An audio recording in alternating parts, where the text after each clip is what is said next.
As a 16-year public educator, I know what it's like to be in the trenches. I know the frustration, the overwhelm, the discouragement, and the hard work. I also know the successes.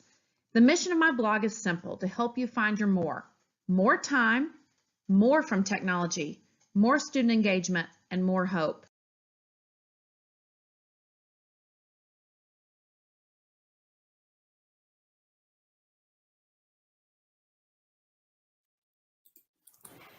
Hey everybody, and welcome to another day of Techmas. Today is day 4, and we are focusing on what I call pretty up your online life.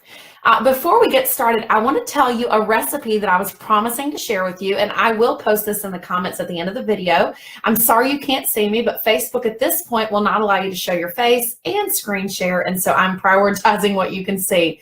But if you want to make Sequoia High School's famous cranberry tea, I'm actually going to just make a little sticky note right here and start typing what goes in it.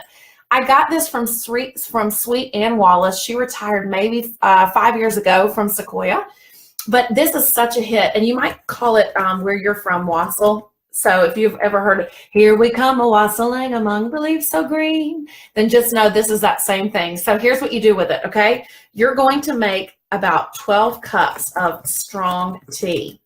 Okay, you're going to sweeten that with 3 cups of sugar. I know that sounds insane in the membrane, but it's going to taste really good. You're going to add a cup of lemon juice. You're going to add a cup of orange juice. You're going to add a whole bottle each of cranberry juice, and I don't mean cranberry, I just mean cranberry juice cocktail. Not the kind that's mixed with anything weird. And then you want to add a whole bottle also of pineapple juice. So when I say bottle, I mean like they're like 48, 64 ounces, something like that. So a big one, okay? And the final step is to heat all that up. So I like to serve mine hot. So if you have a hot water warmer, you could put them in that. You could put it in a crock pot and let it cook. If you wanted to add a cinnamon stick or something, you could, but I like it just the way it is. So tea, and then 4 kinds of juice and plenty of sugar, and y'all, people are gonna go crazy over it. I served it at church, and they're like, "What?" I said cranberry tea, or I'd say wassail, and people thought, "What in the heck is that?" And I gave away the whole thing. So there is your Christmas tip for tonight. I've already shared how to make 2-ingredient fudge. I've shared how to, I don't know, what else have I shared? I've shared some other cool stuff. So make sure you go back and watch the previous nights. But with that being said, we're going to get down to business tonight. Let me move that over here and minimize my sticky notes. And tonight, we're kind of giving a preview. It's connected to tomorrow when I'm going to talk about my favorite Chrome extensions. Well, this is the first of those.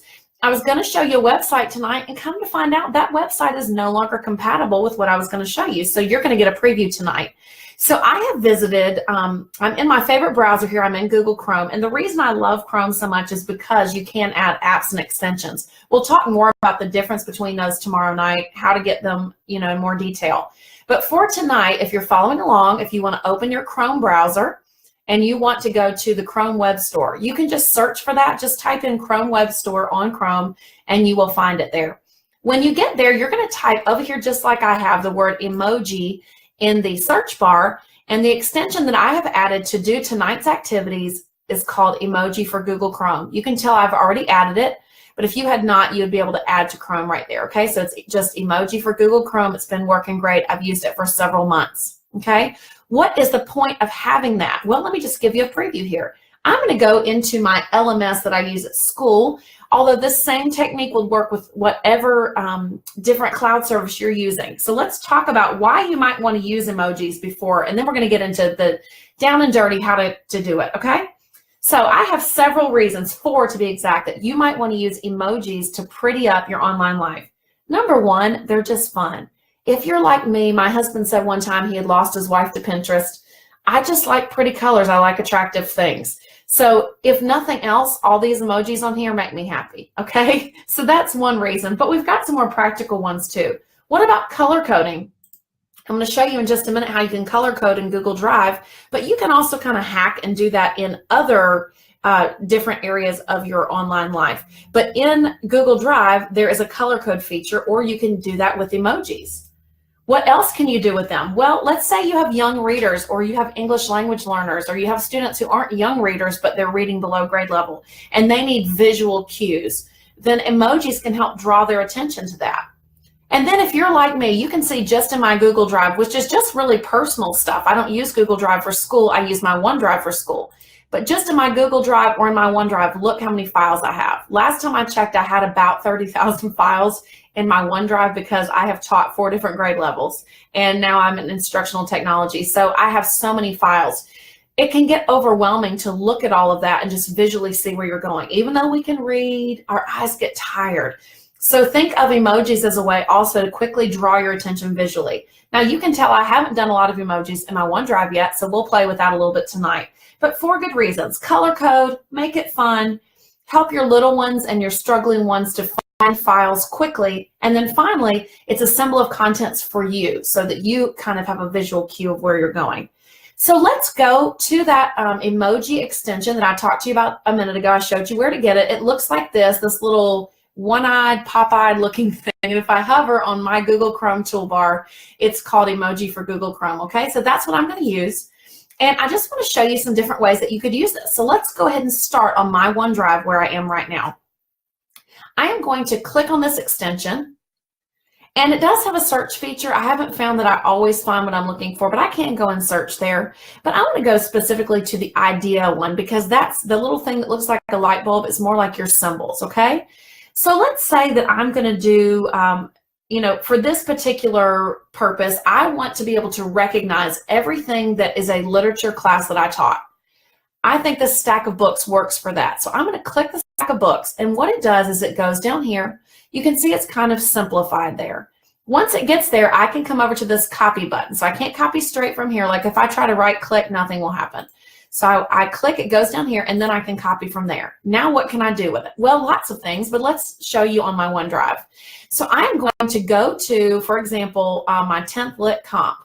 I'm going to click on it's not really an ellipsis, it's an upside down ellipsis or a sideways, and I'm going to go to the word rename. Now, emojis register just like text, so you can paste it right in the box after your title and put save. Now, you might be asking me why I would paste it after my title. Well, because they go in as text, sometimes if you paste them at the beginning of a title, they can mess up your alphabetical order. So instead, I'm just going through, and to help my visual cue, I am pasting in all the grade levels I've taught literature to, and there are 4 of them. So I'm going to keep renaming. And you know what? I've got 10th grade there. I never taught that. I was going to teach that before I got hired in my current job. 4th grade is a pretend file. It's for when I was training, so I'm not going to rename that one. Okay? And just, you get the picture. I'm going to go ahead and just do 9th grade. But now when I look in here and I'm trying to figure out exactly, where all my literature classes are, I just look, and now everything that has books is a visual cue for me. And this one pasted a little fancier, so I'll have to go back and mess with that later and see if it'll, let's see if I can rename that now because that's going to bug me. I don't know if you guys are like me, but sometimes things bug me. It might not fix itself, but we'll say, no, that one just wants to be fancy. We're going to let it be fancy. But every time I see that symbol, even though it's tiny, I know that that is a literature class I taught and just will quickly draw my attention there, okay? You'll notice that I'm pasting from the internet to the internet. This will not work quite as well if you're trying to upload something. So you want to use a Chrome extension, or if you can find another website that works, you can copy online to online, okay? Let's also look at, for example, your Google Drive. I talked about how you can use emojis in here, but you can also color code. So let me show you both, okay? For this one, I took turquoise, and that's everything that I use for church, or for, yeah, that's everything that's church is a turquoise. The little face just means it's shared, so I didn't add that part to it, okay? Anything that is a bright green, which may be hard for you to tell on the screen, are things that I use for school, okay? So here's all my mileage forms, or my Breakout EDU, or my Microsoft Tools breakout. So those kind of go together. So I never finished color coding. I just did a few things, but if I wanted to, then, for example, the efficient teacher is a school thing. So I'm going to right click on that folder. You can right click in Google Drive, okay? And when I get there, I've got this little option to change color, and I want it to match the other ones. I think that's the color I used. Yes, that was all my school stuff. Okay, maybe for family stuff, I can right click on there and I can change color. And I want to make maybe the family stuff purple. Sure. Okay. I may not stick with that, but it just differentiates for me quickly. This is a school file, this is a personal file, this is whatever. Emojis should work the same way. I said should because I didn't practice this tonight, so that's probably a risk I'm taking. But let's just say that I had an emoji. I'm going to go back to my little emoji for Google Chrome. I'm going to go back to my favorite, which is the symbols, and let's just say that I want this notebook to represent things that are school. So again, I'm left clicking. It's going to come right down here. I'm going to say copy. I'm going to go into one of my school files just to add an extra layer of knowing what it is. I'm going to right click. This time I'm going to say rename. And again, I like to paste mine at the end just to preserve my alphabetical order. I click OK, and now that's at the end of my title. Let me pick a shorter title so you can see that better.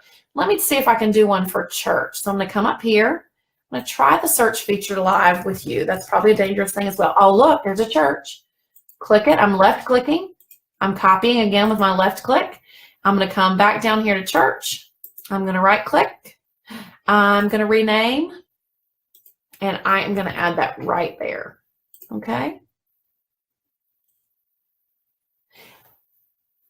And I want to show you one more, which is my learning management system. Now, you might have different learning management system for school than what I do, but we use Canvas. You might have Schoology, you might have Edmodo. Again, anywhere that you can paste text should accept this same, same little process. So what I'm going to do, for example, these are my assignments. I wanted to show you this one to show you how I organized. This one was more for student Q because I told you that was one of the reasons that you might use emojis. So for example, this is a module I created in Canvas about how to write a literary essay. I talked about it being organized, so I added a folder here, okay? For anticipation guide, which you might use at the beginning of any unit, I had some little glasses because I want to get them looking and interested in the topic. But then here's how I used emojis down here to group items together. You'll notice when I teach writing, especially the body paragraph, I teach it as CDC squared. Claim, data, commentary, conclusion. And I used to tell my students, because I'm nerdy, if your body paragraphs don't have CDC squared, they're sick. Get it? So I would group my claims all with the same symbol, okay? And then when I start to teach about data, I group those all with the same symbol. Now I've added some things since I organized, so I need to go back and re-symbolize. I've got commentary with the same symbol. I'm shedding light on why I use the data. That's why I use the flashlight. So I did try to use an emoji that would go with the topic, but I also used it again as a visual cue for my students. It's not only fun, but it lets them know, hey, you're not done learning about commentary until you've seen all the things that have a flashlight on them, if that makes sense. One tip I want to give you is that emojis appear differently on different devices. So you may want to, go in and share or check your emojis on different devices. For example, Canvas has an app. I'm going to go in on the app and I'm going to say, okay, does this even look like a flashlight when I'm on that app? Or when I'm on an iPad, does it look like that? When I'm in Safari browser, you just might want to check it. They should be fairly recognizable, just in case you want to make sure. Okay, I do want to give credit where credit's due, and I almost forgot this, so I'm going to look them up live. But Google Teacher Tribe, I believe, yes, is the name of the podcast that first inspired me to pretty up my Google Drive. But I'm really a OneDrive lover and I'm a Canvas lover. So I took their idea and ran with it. But if you want to check out a really cool podcast that might inspire you for whatever technology group you're in, you should check out the Google Teacher Tribe podcast. And guess what? We have a night coming soon. Let me look and make sure I'm telling you the right one. On day 6, which is Thursday the 21st, I'm going to be broadcasting live from a Christmas party, everybody.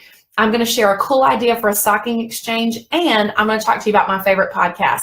So I hope this was quick, it was informative, and I hope that you'll come back tomorrow night when we talk about all my favorite Chrome add-ons. Take care.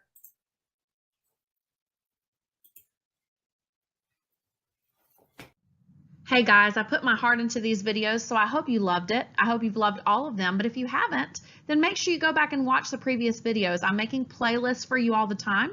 So if you're somebody who wants time savers, there's a playlist for that. If you want to gamify, playlist for that. And all of my themes of my blog. So did you like it? Go ahead and click the thumb below. If you really liked it, I'd love if you shared it on your favorite social media channel. I'm at Suzy Lolley on Twitter. And then finally, my very favorite is if you subscribe. Subscribe to YouTube and subscribe on the blog. Take care.